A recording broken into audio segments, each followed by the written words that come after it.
Bienvenue si vous nous rejoignez en direct dans Punchline avec nos débatteurs. On accueille Isabelle Florem, bonsoir. Vous êtes députée MoDem des Hauts-de-Seine, vous faites partie de la majorité. Et Yves Lefebvre, bonsoir.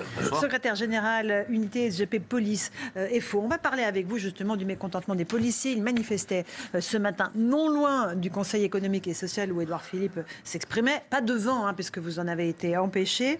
Et vous êtes décidé aujourd'hui à durcir la mobilisation. On va juste écouter ce qu'a dit Édouard Philippe concernant ces professions spécifiques dont vous faites partie, et vous allez nous dire ce que vous comptez faire après. J'avais identifié avec vous, lors de mon intervention au mois de septembre, des professions qui appellent des réponses spécifiques. Parce que, comme l'a dit le président de la République dès sa campagne, un système universel ne signifie pas la négation de toute spécificité. C'est d'ailleurs ce qui en fera sa force et sa capacité à durer.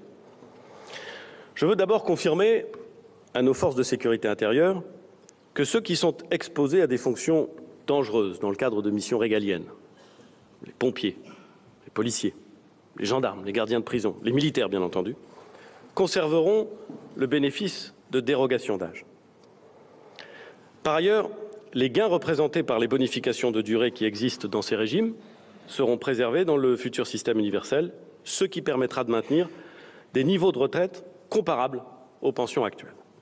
Alors Yves Lefebvre, votre régime n'est pas du tout menacé. Je tendrais à penser que nous commençons à être peut-être pas écoutés, mais presque entendus. Il reste simplement un petit bémol. On a eu l'occasion de s'exprimer à terme. Il recite là tout ce qu'on a entendu sortant de la bouche de Jean-Paul Delevoye ou de Christophe Castaner. Il y a simplement, quand il parle du métier de la mission dangereuse, on nous impose une période minimum de mission dangereuse. On est parti sur une base de 27 ans.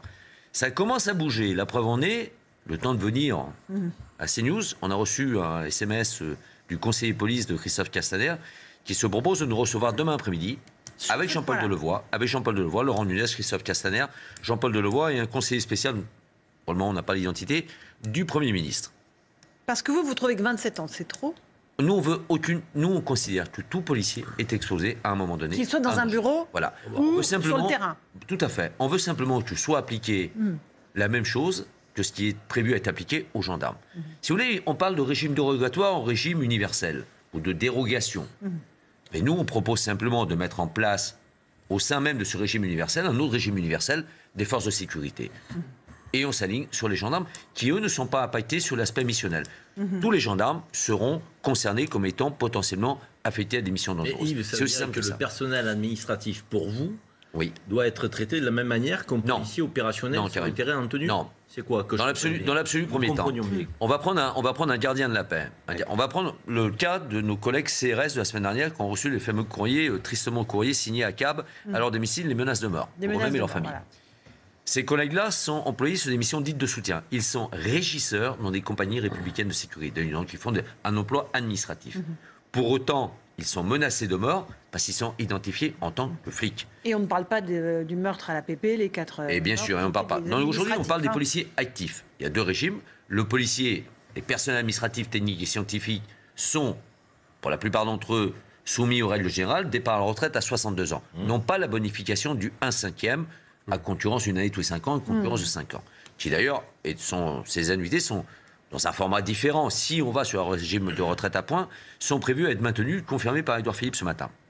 Mais au sein même des policiers dits actifs, le projet de loi prévoit de faire un distinguo entre ceux qui ont une mission dite dangereuse et ceux qui ne l'ont pas.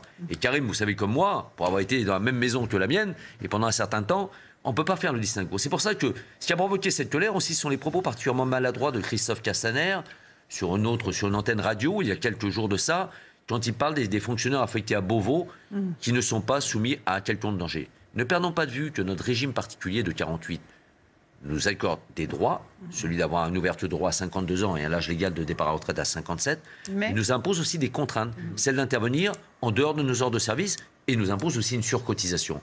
Demain, si nous allons, parce que nous sommes dans un format d'intersyndical, ma position aujourd'hui et celle de mon bureau national sera enclin à répondre favorablement à la main tendue de Christophe Castaner. Mais avec un préalable. Je pense, en tant que majorité, à prendre la parole en premier. Je dirais à Christophe Castaner, avant que nous restions plus longtemps dans cette réunion, est-ce que vous avez l'intention de retirer, oui ou non, cette durée minimum d'emploi dit dangereux et de nous aligner ni plus ni moins que ce régime de nos collègues gendarmes. Si c'est oui. Le régime de gendarme, il n'y a pas de distinguo, c'est-à-dire un gendarme ouvre droit à l'aspect, à toutes les potentialités d'aspects dits soi-disant dangereux. On veut que tous les policiers, et qui plus est des commissaires, des officiers et des gardiens de la paix. Ça paraît très normal, Laurence, parce qu'aujourd'hui on parle de ça, on restera jusqu'au bout, on est avant tout un syndicaliste réformiste. Et donc vous levez tous les mots d'ordre de faire évidemment des arrêts maladie. Une réunion, à vos collègues, dans le studio, on a une réunion ce soir, une réunion dite de crise. Il y a un premier pas. On ne peut pas vouloir s'inscrire dans un syndicalisme réformiste comme je prétends m'inscrire et aller au-delà dès lors qu'il y a une audience, une entrevue, une phase de négociation. On verra. Si demain Christophe Castaner me dit non, c'est comme ça et pas autrement, je me leverai et je partirai immédiatement. Et auquel cas, on redurcira le mouvement. Mais pour le moment, non, c'est pas une manie, Jean-Claude. Mais pour le moment, on n'en est pas encore là. Ça n'est pas une proposition loufoque de pouvoir réquisitionner, comme ça se passe dans bien des pays du monde qui sont démocratiques. C'est comme c'est comme l'interdiction quand on n'a plus rien à proposer, on dit réquisition. Quand on n'a plus rien à proposer, on dit interdiction. Non, mais quand on est usager, on dit réquisition. Désolé. Faisons un distinguo. J'ai 2 mandats. J'ai un mandat de secrétaire général d'unité SGP Police et j'ai un mandat de la Fédération de syndicats du ministère de l'Intérieur, les deux à Force ouvrière. Dans mon second mandat de secrétaire fédéral, général fédéral, j'ai des segments du ministère de l'Intérieur qui ont le droit de grève. Personnel des faux préfectures, les personnels administratifs, techniques et scientifiques, bref, tous ceux qui ne sont pas, je dirais, dans le corps actif et soumis notamment à la bonification du 5e qui avait entraîné le retrait du droit de grève depuis 1948. Exact. Si demain on part sur un régime de réquisition, moi je considère... Il y a des services où on doit avoir la potentialité, effectivement, à réquisitionner. Il y a un service d'aide et d'assistance aux personnes. Ça me paraît bien évidemment évident. Bon. Mais à côté de ça, si demain on généraliserait le pouvoir de réquisitionner, ce n'est ni plus ni moins le début de la suppression du droit de grève. Et là, attention, M. Golnadel. Et M. Golnadel ne le dit pas frontalement. Si je peux me permettre. Il fait un détour. M. Golnadel fait un détour. M. Golnadel connaît la Constitution. Il connaît la Constitution. La Constitution, elle accorde le droit de grève, mais elle limite quand même le droit de grève pour la liberté du travail et d'aller et venir. Cette limitation, ça s'appelle la réquisition. Allez, un dernier mot là-dessus, Yves Lefebvre. Donc pas de réquisition. Non, mais je pense effectivement que ça sera un pas de fait de façon assez... un pas dangereux de fait, une altération, et je ne pense pas qu'aujourd'hui je sois dans le concept de voulez rajouter des problèmes. Continuons comme ça, tout va bien. Vous voulez rajouter des problèmes aux problèmes, comme si ça n'allait pas assez mal dans Jean-Claude. Non. Vous incarnez, c'est vrai, ce format de provocation que je respecte. Mais là, en l'occurrence, il faut se mettre... Je comprends le désarroi des commerçants et des salariés des commerçants. Mais je comprends aussi... Et des salariés des commerçants. Mais je viens de le dire, les salariés des commerçants. Mais je comprends aussi la colère, et je la partage, des grévistes aujourd'hui, qui aussi laissent les plumes. Arrêtons de sortir de cette pensée unique. C'est son discours, ton discours syndical. Non, Jean-Claude, tu ne peux pas penser que les grévistes sont payés, ça n'existe pas, ça. Ça a eu existé. J'ai essayé de leur dire, mais avec une grande difficulté. J'ai pas dit ça, moi. J'ai pas dit ça. Je parle de l'injustice flagrante des systèmes de retraite. J'ai bien évidemment la main tendue.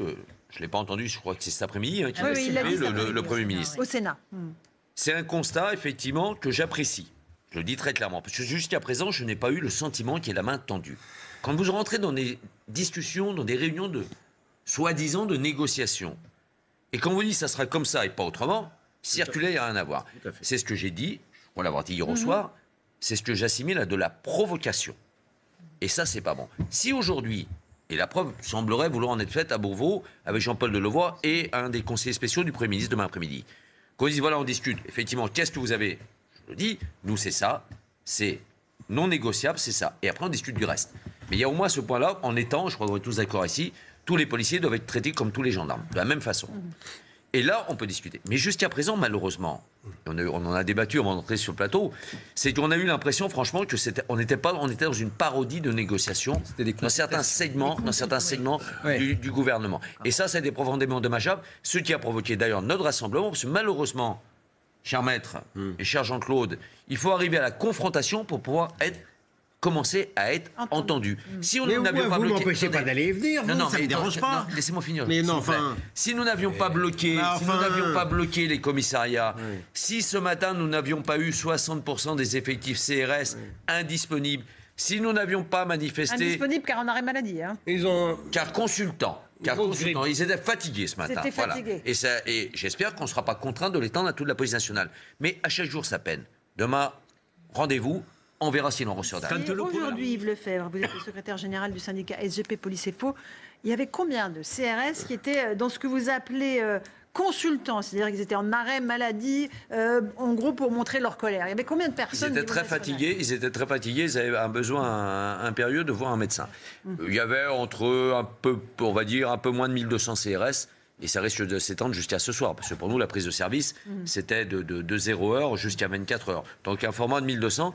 Mais très franchement... C'est historique, c'est la première fois ou pas? Il y a déjà eu des mouvements précédents du temps de François Hollande et de Bernard Cazeneuve quand il avait voulu soumettre à imposition leur indemnité journalière d'absence temporaire. On avait fait la même démonstration. À l'époque, Bernard Cazeneuve m'avait dit « je ne céderai pas ». Au bout de 48 heures, François Hollande lui cédait. Là, objectivement, aujourd'hui, ça, associé au mouvement de colère, au service minimum dans les commissariats, nous a poussé dans nos retranchements. Et je pense que c'est ce qui provoque cette réunion. La réunion de demain. Que vous avez avec le ministre Castaldi. Voilà, il ne respecte que ceux qui craignent. C'est quand même malheureux. Ceux qui font le bras de parce que, moi, je le dis, et là, j'ai encore une fois assumé mes responsabilités, on a un gouvernement d'amateurs. Voilà, d'amateurs. J'ai connu bon nombre de gouvernements, sous Nicolas Sarkozy, sous François Hollande, le 2 octobre, 27 000 flics dans la rue de Paris, tout corps confondu. Du jamais vu. Du jamais vu. On va être reçu demain, pour la première fois, dans un format intersyndical, alors que nous étions en intersyndical sur, notamment, notre opposition à la réforme des retraites, dans le format prévu par Jean-Paul Delevoye et Édouard Philippe. Il a fallu attendre 2 mois et demi pour être reçu. Ils ne respectent que ceux qui craignent. Et là, ils nous ont craint. Et Madame, si je peux me permettre, une réponse à vous voyez, je crois, Édouard Philippe tout à l'heure. Excuse-moi. Le message va être très simple. Quelque part, ils alimentent cette politique. Même régime pour les gendarmes que pour les policiers. Sinon, la réunion de demain, avec laquelle je vais, avec de l'espoir, risque de tourner au fiasco. Je lui dirai. Je vais voir tout à l'heure. Madame. Je sais compter sur votre attachement aux forces de l'ordre et aux forces de l'ordre et au dialogue social. Mais bien sûr, madame.